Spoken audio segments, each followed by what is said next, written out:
Oke, lanjut lagi. Di video ini saya bakal ngasih, tahu tentang best practice yang ada di proses pembuatan REST API. Kita mulai dengan, proses di re ber apa, best practice di proses ketika kita pengen nge-get satu kontak atau nge-get satu data dari database.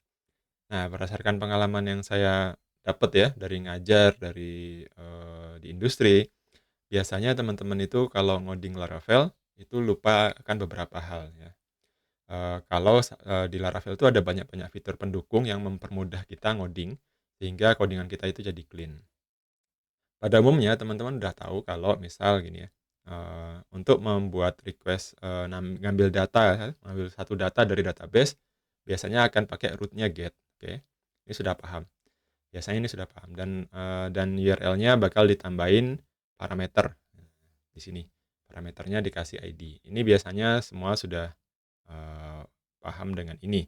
Kemudian bakal butuh controller ya, dan juga bakal butuh model dan pendukung-pendukung lainnya kayak factory, seeder, dan, mmm, apalagi, factory, seeder, dan lain-lain ya. Terus, dan migration file-nya. Nah, itu sudah kita bahas di video sebelumnya. Nah, di video ini kita bahas yang ini, bahwa di Laravel itu ada banyak fitur yang mempermudah kita untuk membuat, coding itu bisa jadi lebih clean. Contoh, di dalam routing ya, akan ada request ya. Di dalam controllernya itu bakal ada objek namanya request. Nah, kalau misalkan kita lihat di codingannya, quote controller, nah di sini. Nah, di show ini. Nah, show store. Oh ya, show. Nah, di sini kalau teman-teman lihat ya, routingnya itu menggunakan ini, model parameternya. Parameternya adalah model quote. Itu artinya itu namanya menggunakan route model binding. Nah, di sini. Nah, ini yang, mungkin jarang ya. Kan ada yang banyak tahu, tapi bisa jadi ada yang jarang tahu juga. Route model binding. Route model binding ini artinya apa? Dia bakal melakukan otomatis, asosiasi ya, dari ID yang kita kasih di sini, dia bakal langsung otomatis query ke tabel quotes ya. Tabel quotes-nya di mana? Ya ini, kita pakai ini ya. Nah, tabel quotes ini bakal langsung diambil, misalkan ID-nya 1, dia bakal langsung ambil quotes dengan ID 1, tanpa kita harus nge-where manual di, controller-nya.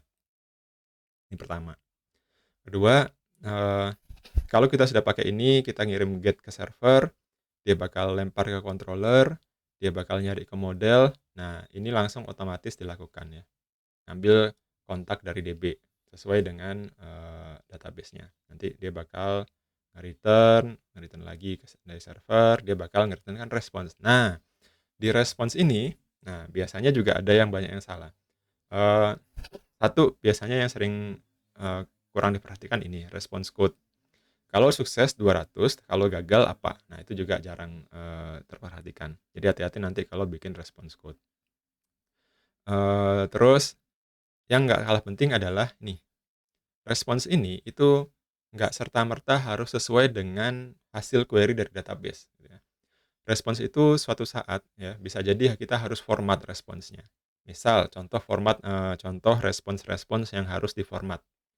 Contoh kalau kita ngeresponskan tanggal.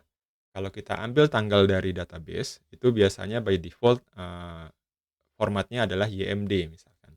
Kemudian klien kita di front end itu butuh formatnya DMY. Nah, di mana kita lakukan, harusnya itu kita ngeresponskan bukan YMD-nya, sehingga nanti di front end harus, melakukan konversi lagi, tapi dari back end sudah harus dikonversi menjadi DMY tanggalnya. Contoh lagi konversi yang lain biasanya konversi, tentang, angka dari nilai rupiah misalkan. Kalau misalkan di database angkanya disimpan dalam bentuk angka saja, kalau kita respons kan, utuh dalam bentuk angka, maka nanti front end itu harus memanipulasi lagi angka-angka itu menjadi format yang sesuai dengan rupiah. Misalkan ditambah Rp, ditambah titiknya, dikasih koma. Nah, itu harusnya dari back end sudah selesai. Jadi dari front end tidak dilakukan hal-hal kayak gitu. Nah, untuk membuat itu bisa kita bisa pakai yang namanya resource. Nah, Resource ini manfaatnya apa? Untuk meng-convert ya, meng-convert, respons yang awalnya dari database itu disesuaikan dengan kebutuhan kita di front end. Nah, ini penting. Kenapa? Karena kadang-kadang, proses hacking itu bisa jadi dimulai dari melihat respons, yang kita responskan di API. Kenapa? Karena pada umumnya respons yang diresponskan ke API itu sesuai dengan kolom dan struktur database. Nah, jadi penyerang kita itu bisa tahu, oh, orang-orang yang nyerang ya, API kita itu bisa tahu, oh, kolomnya kayak gini nih, oh, struktur database-nya kayak gini nih, oh, ada kolom namanya ini nih, berdasarkan respons dari resource ini tadi. Nah, untuk mempermudah ini ya, biar nggak hilang, biar mudah dikonversi dan biar nggak sama persis responsnya dengan yang ada di database dan struktur database kita bisa pakai yang namanya resource. Resource ini ada yang namanya JSON resource untuk meresponskan API. Gimana nanti menggunakannya? Kita bisa membuat new resource ketika kita ngeresponskan JSON resource di controller. Nah, inilah dia, best practice yang mungkin jarang diketahui. Bisa jadi teman-teman sudah tahu, tapi nggak pernah pakai juga gitu ya. Jadi kalau kita highlight, mungkin urutannya ya, urutannya ini yang paling jarang, ini yang paling jarang, kemudian ini yang paling jarang ya, root model binding dan, resource, JSON resource untuk ngeresponskan data. Oke, nanti kita lanjutkan lagi di video selanjutnya, mudah-mudahan ini bisa dipahami, nanti di video selanjutnya kita langsung coding di bagian get-nya.